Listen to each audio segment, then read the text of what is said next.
ছাত্রছাত্রীরা 10ই ফেব্রুয়ারি অর্থাৎ আগামীকাল তোমাদের বাংলা সাবজেক্টের পরীক্ষা রয়েছে। বাংলা সাবজেক্টে গদ্য ও পদ্য থেকে 3 মার্কের প্রশ্ন আসে। গদ্যতে 3 মার্কের জন্য একটি প্রশ্ন লিখতে হয়, পদ্যতে 3 মার্কের জন্য একটি প্রশ্ন লিখতে হয়। কিন্তু আগামীকাল যে পরীক্ষা রয়েছে তার জন্য আমরা কোন কোন প্রশ্নগুলি গুরুত্ব দিয়ে পড়ে যাব সেইগুলি দেখে নাও। দেখতেই পাচ্ছ যে বাংলা 3 মার্কের সাজেশন গদ্য থেকে আমরা প্রথমে পড়ব, এক দাগে রয়েছে আপনি কি ভগবানের চেয়েও বড়? বক্তা কে? তিনি কার উদ্দেশ্যে কেন এ কথা বলেছেন? 2, নদীর বিদ্রোহের কারণ সে বুঝিতে পারিয়াছে, কার কথা এখানে বলা হয়েছে? নদীর বিদ্রোহের কারণ কি ছিল?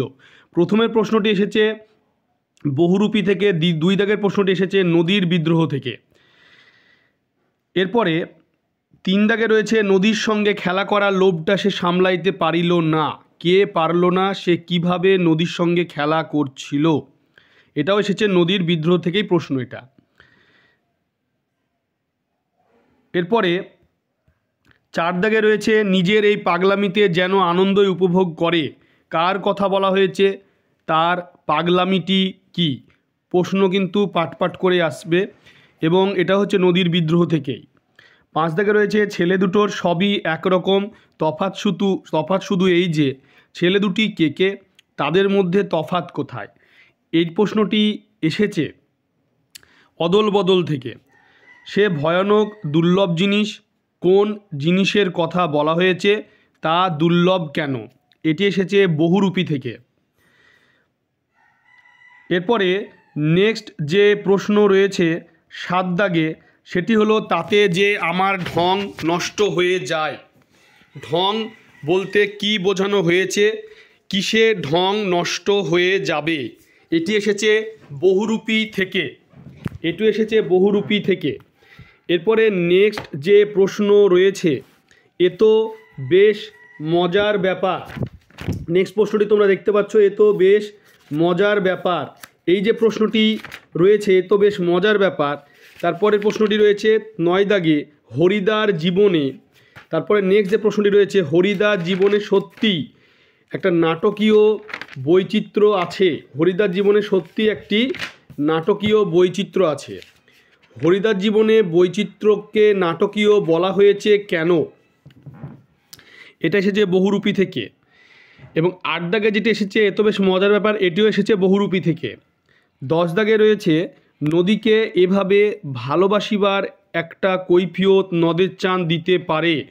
নদের চাঁদ নদীকে, যে নদের চাঁদের কৈফিয়তটা নিজের ভাষায় লেখো। এই প্রশ্নটি এসেছে নদীর বিদ্রোহ থেকে।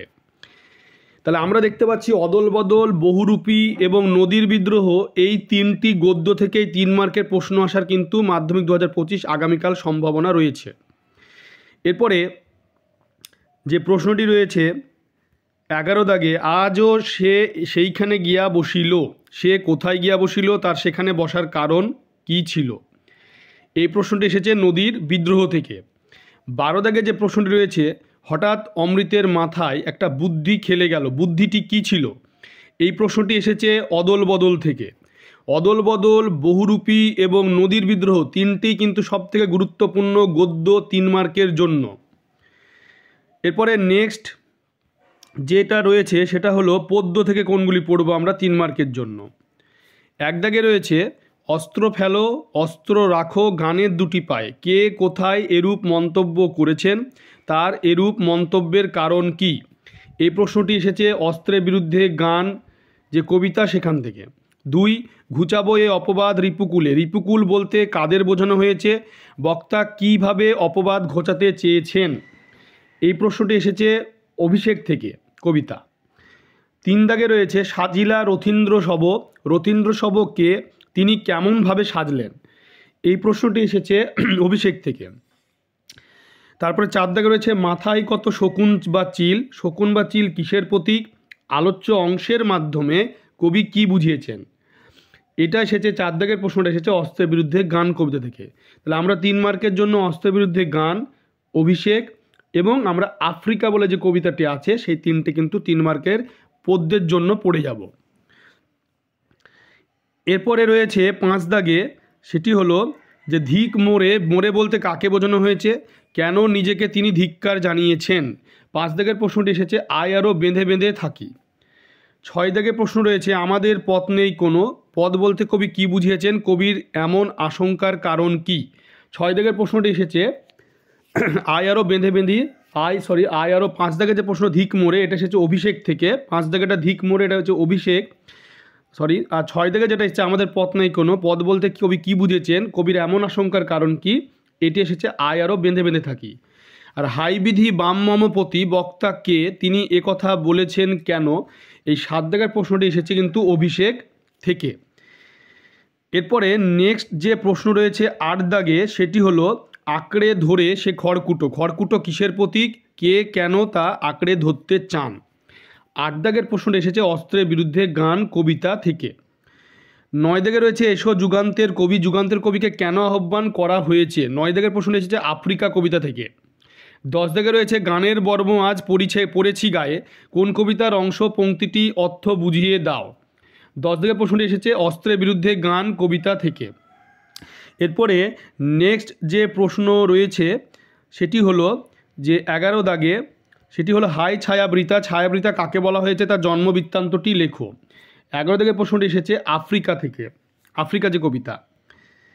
12 দাগে রয়েছে বিস্মিত হইল বালা, বালাকে তার বিস্ময়ের কারণ কি। 12 দাগের যে প্রশ্ন সেটি এসেছে সিন্ধু তীরে যে কবিতা, সেখান থেকে।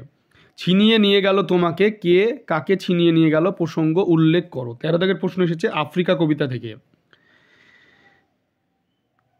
এরপরে 14 দাগে রয়েছে যে দাঁড়াও এই মানহারা মানবীর দ্বারে, মানহারা মানবী কি, কে মানহারা মানবীর দ্বারে এসে দাঁড়াবে এবং কেন। 14 দাগের প্রশ্নটি এসেছে আফ্রিকা কবিতা থেকে। 15 দাগে আছে বাহুরক কন্যার জীবন, বাহুরক কথার অর্থ কী, কন্যার জন্য বক্তা কি করেছিলেন। এই 15 দাগের প্রশ্নটি এসেছে সিন্ধু তীরে কবিতা থেকে। তোমরা ভিডিওটি বেশি করে শেয়ার করবে, চ্যানেলটিকে অবশ্যই সাবস্ক্রাইব করে পাশে থাকা বেল আইকনে তোমরা প্রেস করবে, যাতে পরবর্তী ভিডিওর নোটিফিকেশান তোমাদের কাছে পৌঁছে যায়।